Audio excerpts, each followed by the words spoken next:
As the curtains gracefully closed on the first month of the new year, a new month of romance and roses rolled in. February started with the biggest derby on the continent. The iconic clash between Kaizer Chiefs and Orlando Pirates was more than just a PSL battle for 3 points. It was the sweet story of one township divided by an intense rivalry between two teams and somehow unified by a shared love for the beautiful game. My name is Adelanyo Gurinade and you're currently watching Fut-Afrique. We'll be back shortly. Welcome back to Fut-Afrique, where passion meets excellence. Now let's talk about it. What's going on with Ghanaian football? Ghana will not be participating in this year's AFCON tournament, and this is happening for the first time in 2 decades. Well, in today's trivia question, I would like to know how many times has Ghana won the AFCON tournament? Auntie Diski is stuck in traffic at the moment. She's on her way to give us the answer to that question. But while we wait, let's welcome rather, the king of the airwaves, the analyst we all want to be when we grow up, Brian Mofokeng. I don't know. You like that? I don't know if you're going to get there to that level. That's a dope intro. Brian, let's get into it. Because something funny has happened. Sead Ramovic has left yet again. Yes, that's right. Don't adjust your TV sets. Sead Ramovic is no longer the coach of Yanga. What happened there, Brian? You know, if you look at it, when he was appointed at Yanga, one of the key things was to try and get them into the knockout stages of the CAF Champions League. Failed to do that because of how they started. And then the second thing is... But he's done well in the league. I mean, only coached 9 games, but won 7. That's incredible. But he's also sitting behind Simba. And the fact that Simba have made the quarterfinals of the CAF Confederations Cup put pressure on him again. Fatu Davis is doing very well with Simba. They're sitting number 1 in their own league. They're now playing in the quarterfinals of the CAF Champions League, of the CAF Confederations Cup. So he's missed out on that, which was the biggest thing that they wanted. And he's the first coach, by the way, to walk away without being fired at Yanga, under the new president of Yanga. So that's very interesting to see. So do you think he felt like that hammer was coming? He was going to be fired. So before he gets fired, let him fire himself and actually go chase the bag. That's a lot of money. For me, that's a problem. When you're sitting as a coach in a team, why are you still negotiating with other teams? And just sign a contract. But that's what it just says, you're not loyal. But rumor has it that it's $40,000 US. Yeah, money makes the world go round. I understand that part. But I mean, clearly as a team, you can't trust a man like that. That's true. A man who can move from, I mean, he resigned from, first of all, he was going to Raja. The Raja deal fell through. After he had already said goodbye to the players, he stayed on as a coach of TS Galaxy. On TV, national TV announced his resignation, saying that he needs to go and spend time with his family. He needs to reboot, recharge his batteries. Boom, he's showing up as Yanga coach. Then he goes to Yanga. Things don't go well for him in Yanga. Now, boom, he's going to... Let me tell you, I'm a big fan of this coach, I'm telling you. Yanga fans, if you felt Sead Ramovic cared about the Yanga project, if you were wondering, I guess you have your answer now, really. Seriously. He really didn't care about that project. But, well, good luck to him because he's moving to the Algerian league.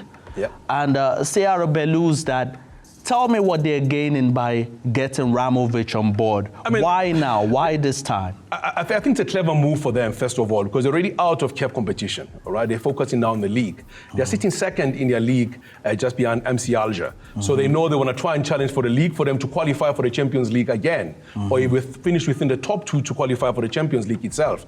So it's a new coach coming in. They want to change certain things. Maybe they love the way he handled things at both Yanga and TS Galaxy and believe he's the man that can change things around for them. Good luck. Oh, well, hey, good luck. We trusted him because another big money offer comes in and that man is leaving. I can guarantee you that. Might be playing, he might come in City also. You don't know, eh? Yes, I mean, we saw Pizzo recently with the Iranian team. Yeah. He gave them a 24-hour notice that if his money is not paid, he's going to be terminating his contract. So football coaches now seem to be taking their money matters very seriously. Last week, actually, I was chatting to somebody from Pito Musimani Youth Football Academy. You're saying that he's coming through to the country soon. So I think, that deal is not going to work. I mean, for a while, they've never been paying him. And there have been issues around it for the longest of time. If you employ me, pay me. That's all you have to do, nothing else. Brian, we have to get our coaching badges because I have a list of the highest paid African coaches on the continent. Yeah? Now, coming in at number 1 for me, this man earns 135,000 euros, and that's Vladimir Pekovic, the head coach of Algeria. Then coming in at number 2, 75,000 euros per month. Yeah. Hugo Bruce and Hermes Faye.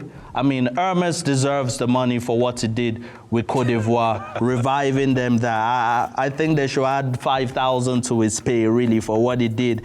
And then there's Morocco's Walid Regragui, who earns 70,000 euros monthly. That is incredible. When you talk about those coaches you just mentioned now, I mean, 3 of those, one won the AFCON. The other one made history by getting the team to the semifinals, Morocco. And then you have Hugo Broos, who made Bafana get to the semifinals of the AFCON for the first time since 2000. So those are the coaches you're going to see in the bracket and say, this is doing very well. Also, Algeria has been moving up when you talk about the rankings because of how well they're doing as well. So it is a good thing to see. Yes, well, if you want Brian Mofokeng to coach your national team, you just have to dial me up. Now, let's talk about the draw, the CAF Confederations Cup and the Champions League draw happening in Qatar. Now, I'm confused about this. Yeah. Why is an African club competition draw happening in the Middle East? There's a good deal that they have. I mean, you remember not so long ago, we actually had the CAF Super Cup being played in Riyadh, where it was Zamalek who played against Al Ahly in that final. So there's a good relationship between the Middle East and CAF. So that is why that is being tagged, because also the media partner of there is a CAF is also based that side. So that's why they're taking the draw that side. It is happening on a birthday, but on the 20th of Feb. So looking forward to see exactly who's going to be there. You have some interesting duels that I'm looking at. I mean, from a South African point of view, people are talking about the fact that imagine because Sundowns is not seeded, Pirates is seeded, we might find them meeting the quarterfinals. So it's a strong possibilities. Esperance are there, Al Ahly are there, AS FAR. So all those are the big teams that are Pyramids. there. MC Alger, we spoke about them, the ones that are doing well in Algerian League, they're also there. And then, I mean, it's good to see both defending champions of the 2 titles, the CAF Confederations Cup and the CAF Champions League, are both in the knockout stages. Unbelievable. On that note, we blow the whistle on the first half. We'll be back for the second half. The show gets only better.